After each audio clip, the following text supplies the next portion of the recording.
ಕಾಸು ಬರ್ತದಲ್ಲ ಗಡಿ ಫಿಕ್ಸ್ ಮಾಡ್ತಾರೆ ಅವ್ರು, ಬೌಂಡ್ರಿ ಫಿಕ್ಸ್ ಮಾಡ್ತಾರೆ. ಸ್ವಲ್ಪ ಸಲ ಒಂದು 2 ಗುಂಟೆ 3 ಗುಂಟೆ ಒಬ್ಬರದೇ ನಾವೆಲ್ಲ ಬಿಟ್ಟಿಗೆ ಕೊಡ್ತೀವಲ್ಲ, ಒಟ್ಟಿದ ಜಮೀನೇ ನಾವೇನು ಏನು ಮಾಡಿದ್ವಿ ಹೆಂಗೆ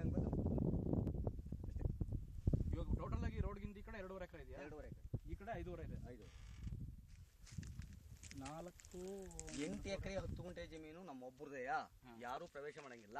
ಖಾತೆ ಚೇಂಜ್ ಮಾಡ್ಕೊಂಡು ಮಾಡಿಕೊಡೋದು ಒಬ್ಬೊಬ್ಬರಿಗೆ ಅಷ್ಟೇ. 8 ಎಕರೆ 10 ಗುಂಟೆ ಅದು ಇದೆಲ್ಲ ಒಟ್ಟಿ ಟೋಟಲ್ ಇಲ್ಲಿಂದ ಅಲ್ಲಿವರೆಗೂ ಇರೋದು ಭೂಮಿ. 3 ಸರ್ವೆ ನಂಬರ್ ಇದು, 3 ಸರ್ವೆ ನಂಬರ್ ಇದು. ಒಂದೇ ಜಮೀನು ಒಬ್ಬರದೇಯ, 3 ಸರ್ವೆ ನಂಬರ್, 3 ಒಟ್ಟಿ ಡೆಲಿವರಿ. ಆ ಒಟ್ಟಿ 8 ಎಕರೆ 10 ಗುಂಟೆ.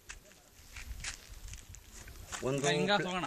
ಈಗ ಅವ್ರಿಗೆ ಒಂಥರ ಇಲ್ಲಿ ಗಜಿಬಿಜಿ ಆಗ್ಬಿಟ್ಟು ಇಲ್ಲಿ ಬಂದಿದ್ದು. ಆ ಮೇನ್ ರೋಡ್ ಐತಲ್ಲ, ಇಲ್ಲಿಂದ ತೋರ್ಸ್ಕೊಂಡಾಗ ಅದು ದೊಡ್ಡ ಮೇನ್ ರೋಡ್. ಅದು ನವಾಡ ಆಗೈತೆ ಕಣ ಇದುವೆ. 8 ಇದ್ರೆ 13 ಇಷ್ಟೊತ್ತಿಗೆ, ಅಷ್ಟೊಳಗೆ ಏನೋ ಎಡವಟ್ಟು ಆಗೋಯ್ತು. 8 ಸಾಹೇಬ್ರಿದ್ರೆ ಅದು ಮ್ಯಾಕಿದ್ವು ನವಾಡ ರೋಡ್ ಆಗಿ. ಇವೆಲ್ಲ ಕಳೆದ್ಬಿಟ್ಟು ರೋಡೆಲ್ಲ ಕಳೆದಿದ್ದಾರೆ. ಎಲ್ಲ ಏನಪ್ಪ ಅಂದ್ರೆ ಇವೆಲ್ಲ ರೋಡ್ ಹಂಗೆ ಬಿಟ್ಟು ಸರ್ಕಾರ ಏನಾದ್ರು ಮೇನ್ ರೋಡ್ಗಳು ಮಾತ್ರ ಮಾಡಿಸ್ತಾರೆ ಅಷ್ಟೇ. ನೀವೇನೋ ಹಂಗೆ ಬಿಟ್ಬಿಟ್ಟಿದ್ದಾರೆ. ಈಗ ಅದಕ್ಕೆ ಮತ್ತೆ ನವಾಡ ಹಾಕ್ಸಿದ್ದು MT ಕೃಷ್ಣಪ್ಪ ಇಟ್ಕೊಂಡು ಒಡೆಯ ಚಲೋ